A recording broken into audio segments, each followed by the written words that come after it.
সারাটা রাত যেহেতু ঘুমায় না, মোটামুটি সকাল হতে না হতেই ঘুমিয়ে পড়ে। আগে তো আরও তাড়াতাড়ি মানে ভোরবেলার দিক করে ঘুমিয়ে পড়তো, বাট এখন দেখি ভোরবেলার দিকে ঘুমায় না, সকালবেলার দিকে ঘুমিয়ে পড়ে। আর ওর সাথে সাথে মোটামুটি আমাদেরকেও জেগে থাকতে হয় কম বেশি, হয়তো কখনো ও জেগে ধরে থাকে, আর না হলে কখনো কখনো আমি থাকি, কেউ না কেউ মোটামুটি তো থাকেই। ভিডিও হচ্ছে কিন্তু সবাই কিন্তু দেখবে তুই একটা ব্লগারের সাথে থাকি, সহজ চরিত্র পাল্টা। বাবা কি বলছে, কি বলছে তোমাকে কি বলছে গো সবাই? এই যে দেখতে পাচ্ছ, এগুলো আমাদের রোজেরই কাণ্ড, প্রত্যেকদিনই মারামারি চুলোচুলি আমরা ন্যাচারালি করে থাকি। ও বলে যে মানে আমি যখন ওকে হাম্পি খেতে যাই তখন ও খেতে দেয় না, আমি তখন ওকে ঠাস ঠাস করে চড় মারি যে কেন, তাহলে আমি খাবো না যখন তুই কেন খাবি। মোটামুটি এগুলো সারাদিনই চলতে থাকে। তো তারপরে আমি ওকে রেডি করিয়ে দিচ্ছিলাম, মানে রেডি এখন করাবো না, করাবো একটু পরে, এখন মোটামুটি ফ্রেশ করে দিচ্ছিলাম, যেটা আমি প্রত্যেকদিন ওকে করি। তোমরা তো এর আগেও দেখেছো আমার ভিডিওতে যে সকালবেলা ওকে একটা ওয়াইপস দিয়ে মুখটাকে মুছিয়ে দিই আর ওষুধগুলো যেগুলো থাকে সেগুলো খাই। তারপর আমি চা খেয়ে নেবো। আমি শুধু সকালবেলায় চা খাই, এখন সন্ধ্যাবেলা চাটা একটুখানি স্কিপ করে দিচ্ছি, কারণ ওর একটুখানি গ্যাসের প্রবলেম হচ্ছে সেই জন্য। মেইনলি আজ ভিডিওটা শুরু করেছিলাম, তো আজকে একটু যাওয়ার আছে এফএক্সে, কারণ ওর আবার আজকে ব্লাড টেস্ট করা হবে, কারণটা তোমাদেরকে বলছি দাঁড়াও। সবাইকে আরও একবার স্বাগত। আশা করছি তোমরা সবাই ভালো আছো, আমিও ভালোই আছি। আশা করছি তোমরা আমার কথাটাও শুনতে পাচ্ছ।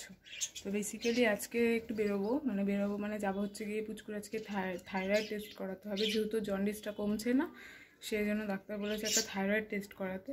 তো আজ আবার সেই রক্ত নেবে, আবার সেই সিচুয়েশান, জানি না এটা কবে সেই হিসাবে। ঠাকুরকে ডাকি প্রত্যেক দিনই, ঠাকুরকে পুরোপুরিভাবে সুস্থ করে দিই, যাতে এইসব টেস্ট ফেস্ট আর করাতে না হয়। একবারে পায় না, 2-3 বার করে সুই ফোটায়, কি খারাপ লাগে, যদিও আমি সামনে থাকি না। তো চলো রেডি হয়ে নিই, কারণ দেরি হয়ে যাবে এরপরে। কি রোদও উঠে গেছে, তো চলো রেডিটা হয়ে নিই। দেখো, এর আগের ভিডিওতে আমি তোমাদেরকে বলেছিলাম যে ওর থাইরয়েড মানে হচ্ছে কি জন্ডিসটা বেড়ে গেছে, আর ডাক্তার থাইরয়েড টেস্টও করতে দিয়েছে, যেহেতু জন্ডিসটা কমছে। সেদিনকে বলেছিল তার থেকে ঠিক 15 দিন পরে যাতে টেস্টটা করাই। আজ ঠিক 15 দিন কমপ্লিট হয়ে গেছে, তাই আজকে টেস্টটা করাতে হবে। এই নিয়ে 3 বার হয়ে গেল, এইটুকুনি একটা বাচ্চাকে 3 বার ব্লাড দিতে হচ্ছে। সত্যি কথা বলতে আমি না একদমই ইচ্ছে করছিল না, মনে হচ্ছিল নিয়েই না যাই, কি করার, এগুলো সমস্তটাই তো ওর ভালোর জন্যই করা হচ্ছে।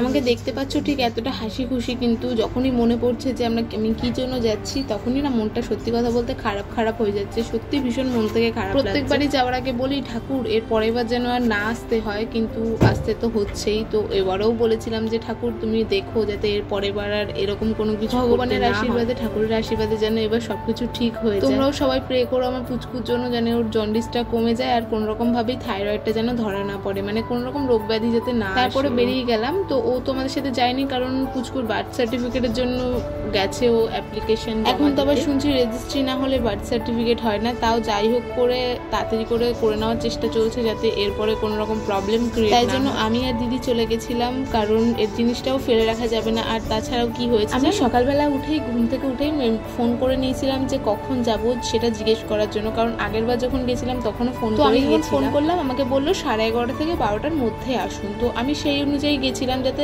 আগেও যাইনি খুব একটা, পরেও যাইনি। আমি 11:15-12টার মধ্যে ঢুকে গেছিলাম। তো ওখানে যাওয়ার পর যখন রিসেপশনে দাঁড়ালাম আর প্রেসক্রিপশনটা দিলাম, আমাকে বললো যে আজকে এবার তোমরাই বলো, যে বলেছে তাদের কোনো কথার দাম নেই। এইটুকুনি একটা বাচ্চাকে নিয়ে রোদের মধ্যে এতটা কষ্ট করে গেলাম, তারপর ওখানে যাওয়ার পর বলছে হবে না, আবার নেক্সট ডে যেতে। তাই জন্য এতটা পরিমাণে মাথাটা গরম হয়ে গেছিলো, আমি আর কোনো রকম ভিডিও নিইনি। এদিকে দেখি পুচকুরো ভীষণ পরিমাণে গরম লাগছিল, সেটাই আর কি। আমরা ওখান থেকে আবার রিটার্ন চলে এলাম, যেমন গেছিলাম তেমনই আবার ফেরতও চলে এলাম। আসার পর ওকে স্নান করানো, খাওয়ানো, এইসব থাকে মেন। ও তার সলিড ফুড খায় না, যাই হোক ও তো খাইয়ে নিয়ে, তারপরে তো আর কিছু ভালোই লাগে না মোটামুটি। তারপর আমি আগে ঘুমাতে পারলে বাঁচি, কারণ যেহেতু সারা রাত ঘুম হয় না, সেই জন্য দুপুরবেলাটা ছাড়া কোনো অপশন থাকে না। আপাতত এখনো পর্যন্ত দুপুরবেলাটা ও খুব একটা জ্বালায় না, মানে দুপুরবেলাটা ও ঘুমায় সাথে সাথে। আর এতদিনে আমি যতটা বুঝতে পেরেছি, আমার মনে হয় যেহেতু ও রাত্রিবেলা হয়েছে, সেই জন্য রাত্রিটা ওর কাছে, কারণ কি ওকে আমি দেখেছি দিনের বেলা বিছানাতেও খেলে, আবার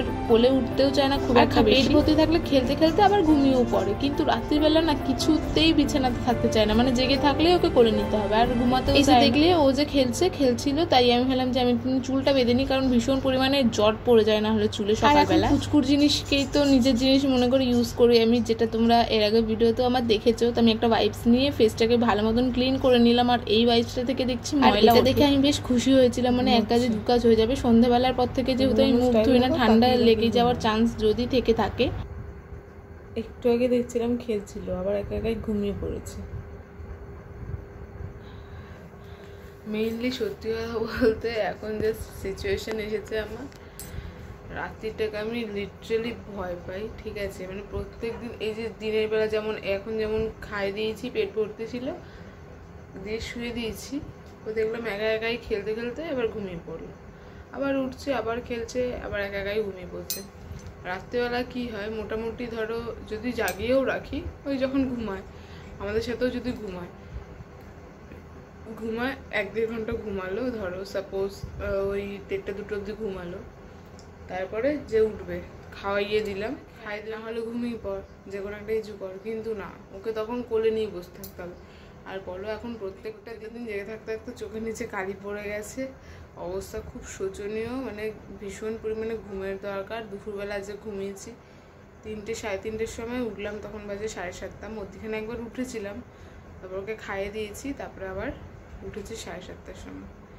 মানে এখনো পর্যন্ত ঘুম কমপ্লিট হচ্ছে না, ঘুমের ভীষণ পরিমাণে প্রয়োজন রয়েছে। স্যার তো রাত্রিবেলা ঘুমান না, উনি নিশাচর প্রাণী হয়ে গেছে, রাতে জাগে দিনে ঘুমান, এই হচ্ছে জীবন। মেইনলি আমি এই কাজগুলো দুপুরবেলা করে থাকি, কিন্তু যেহেতু এখন দুপুরবেলা ঘুমিয়ে পড়ি, সেজন্য আর কোনোরকমভাবে মানে দুপুরবেলা যেহেতু খাওয়ার পরেই আমার একদম বিছানা আমাকে টানে, তারপরে আমি এসে ঘুমিয়ে পড়ি, তো তারপরে এই কাজগুলো এখন আমি রাত্রিবেলার দিকেই করি। আর আমি একটা জিনিস ডিসাইড করেছি জানো তো, আমি ভেবেছি আমার চ্যানেলের নামটাকে আমি চেঞ্জ করে দেবো, কারণ মেকআপ ভিডিও তো এই চ্যানেলে করি না, সেই জন্য। তোমরা যদি তোমাদের সহমত থাকে তাহলে কমেন্ট করে জানিও, আর যদি কোনো নাম জেনে থাকো তাহলে সাজেস্ট করো। ওকে, বাই।